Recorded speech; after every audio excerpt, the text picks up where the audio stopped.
At the top of the show, we mixed up the drink of the summer. The perfect cocktail to sip on in the sun. If you're like me, maybe you prefer day drinking, you get to bed early, right? But why does a boozy afternoon feel different from nighttime drinks? Dr. Natalie Gentile, the founder of Direct Care Physicians of Pittsburgh, is here to talk about whether or not it really is a better choice. And I'm not sure that we should talk about promoting drinking in any capacity as being a better choice. But really, I mean, for me, I like to get to bed at 9 o'clock. Same. So it kind of works out for me. I'm not looking for a 2 a.m. night out. Man, do I feel like a real buzzkill up here talking about It's okay. You're the doctor. You're our medical expert. You're supposed to get us in line. Yeah. Yeah, I mean, day drinking is a thing that a lot of people enjoy. We're heading into summer. Of course, it's going to be more common. But for some people, it really doesn't help them feel better, right? Yeah. And it's a slippery slope. You can get really dehydrated during the day. You're out drinking in the sun all day, not drinking water. You might forget to eat, and you may feel, ill doing that. So it's not like it's the better option than drinking at night. No, absolutely not. And the forgetting to eat, I really want to capitalize on that because people are usually at barbecues. They're in a pool.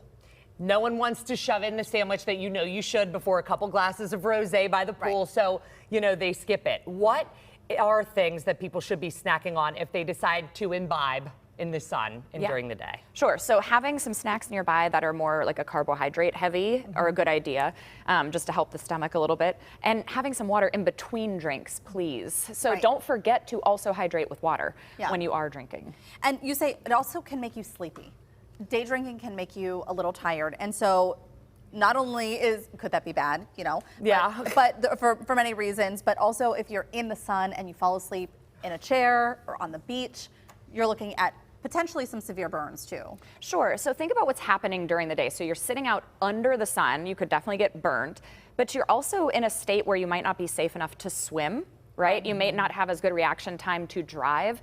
And I think we often just associate that with drinking at night, don't drunk drive home. And so it must be safer during the day because the sun's out. No, it's the same thing. No, we've tricked ourselves. We definitely have. I also think it's important to remember the crowd that you're with, because I know that we all have young children, and especially when you're on your beach vacation, you're like, all right, everyone has SPF, we're all good, we're all safe, everyone's in my now I can crack open a Truly.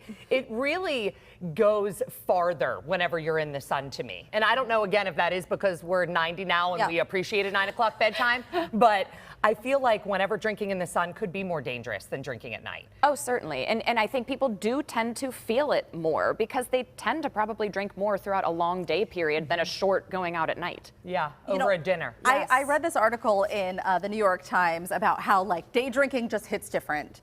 But one of the things that you're still going to feel all the same effects that drinking does to our bodies. Alcohol does a number to our bodies. And one of the things is the anxiety hangover. Oh. And anxiety. It happens, and in this case, it can happen sooner in the day. So if you have a couple of drinks and now all of a sudden it's 6 o'clock, it's dinner time, and it hits you right in the face. This is a real thing. Yeah, sure. And we know that alcohol, we might be sleepier, but it's not giving us better sleep. No. Right. So it's not like we're waking up with better quality sleep, even if you felt like you passed out all night. Yeah. So I think, stop trying to trick yourself into day drinking or drinking in general. If you want to enjoy a drink, understand what comes with that, right? But we don't need to kind of justify it thinking it's going to help us sleep better. It's safer than nighttime. It's just not. It's not. Okay.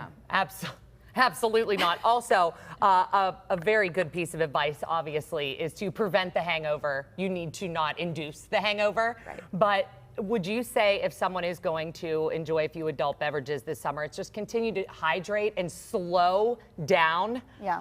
Slow down, space it apart, hydrate. Eating hydrating foods like cucumbers, watermelon, these foods that are really high in water content, great option as well. Yeah. There's so many great options out there for non-alcoholic beverages. So you can also switch, if you want to have a couple and then switch to some non-alcoholic and have some water. You also wanted to just note a couple of things about alcohol, and I think it's extremely important because we all think of it as a socializing aspect of hanging out, and that can be okay. But you wanted to really hit home some of these issues. Sure. So we know that alcohol use is tied to increased cancer risk. Okay, several of them: breast cancer, colon cancer, naming a couple of them. Heart disease, high blood pressure. So think about it. Heavy drinking over a long period of time, fatty liver disease. Right. These things are related to alcohol in a lot of cases. Right. So it's not without risk, right? And understanding that, people, I think if they drink 5 drinks once a week, they think they don't have a problem, and they may not have a problem, but then if it's 5 drinks 3 times a week and that creeps up on you, right, but you don't feel sick the next morning, have an honest conversation with yourself. Yes, right? exactly. Just be honest Don't with lie. yourself. Yeah, and if you feel like you have a problem, bring it up with your doc. Like, Absolutely. you really shouldn't be chastised for this. You know. Before we let you go, really quick, you have a sober event that's coming up, or you wanted to talk about? I just wanted to talk about my friends at Two Phrase. They've got, for Pride Month, they've got a dry Pride event. And I really love what they do over there. And it's on June 9th. So I just wanted to plug that because they do wonderful stuff. And yeah, and just be safe, especially if there's kiddos around. Save it for after bedtime on your deck when you're safe. Right. That's right. Dr. Gentile, thank you so much. And if you're interested in checking out Direct Care Physicians of Pittsburgh or Rebel Wellness, we're going to have more information on our website, kdka.com/talkpittsburgh.